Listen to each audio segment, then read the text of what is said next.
गोवर्धन मठ पुरी के शंकराचार्य पद को उस काल में जिन्होंने अलंकृत किया, गोरक्षा के लिए जिन्होंने सुदीर्घ काल तक 72 दिन का उपवास किया, अनशन किया, ऐसे पूज्यपाद स्वामी श्री निरंजन देव तीर्थ जी महाराज, जगत गुरु शंकराचार्य स्वामी श्री निरंजन देव तीर्थ जी महाराज, उनके विचारों का हृदय से आदर करने वाले, उनके पद चिन्हों पर चलने वाले थे। हमने उनका दर्शन भी किया, उनका प्रवचन भी सुना। उन्होंने ही ये बात कही थी पूज्य श्री स्वामी निरंजन देव तीर्थ जी महाराज ने कि जब तक भारतवर्ष में गोवध बंद नहीं हो जाता है तब तक हम सिंहासन पर नहीं बैठेंगे, तब तक हम छत्र चमर आदि जो शंकराचार्य के चिन्ह हैं उनको हम स्वीकार नहीं करेंगे। और आज भी उस परंपरा का निर्वाह करते हुए वर्तमान पुरी पीठाधीश्वर जगत गुरु शंकराचार्य श्रीमद स्वामी निश्चलानंद सरस्वती जी महाराज उस पद को सुशोभित कर रहे हैं।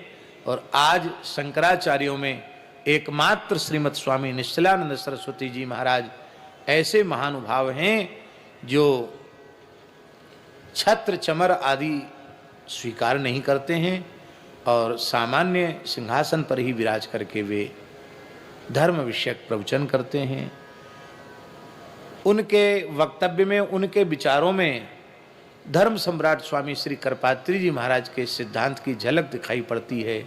क्यों न हो, वे उनके कृपा भाजन ही हैं, शिष्य ही हैं। तो सत शिष्य में गुरु का प्रतिबिंब होना स्वाभाविक है, होना ही चाहिए। हम लोगों का सौभाग्य है कि इस समय जगत गुरु शंकराचार्य पद को पूरी पीठाधीश्वर श्रीमद स्वामी निश्चलानंद सरस्वती जी महाराज सुशोभित कर रहे हैं।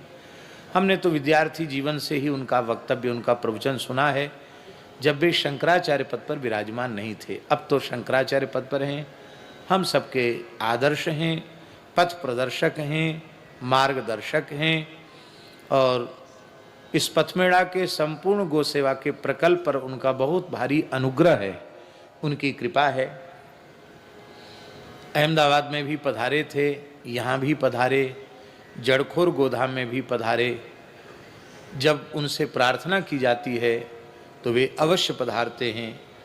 इस बार भी यदि चातुर्मास्य का क्रम न होता तो पूज्य जगत गुरु जी यहाँ अवश्य पधारते, किंतु गोवर्धन मठ की परंपरा है कि चातुर्मास शंकराचार्य जी गोवर्धन मठ में ही, पुरी में ही करते हैं, तो वे पुरी में ही विराजमान हैं। पर उनका आशीर्वाद, उनकी शुभ कामना हम सबको प्राप्त है, इस पूरे प्रकल्प के लिए प्राप्त है। तो चर्चाएं तो बहुत अनंत हैं, कितनी बात कहें स्वामी जी के संबंध में, कहते चले जाओ तो भी कोई उसकी सीमा नहीं है।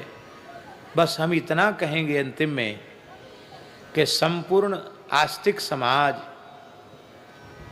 वैदिक सनातन धर्मी सभी पूज्यपाद धर्म सम्राट स्वामी जी के प्रति हृदय से कृतज्ञ हैं और कृतज्ञ रहना ही चाहिए।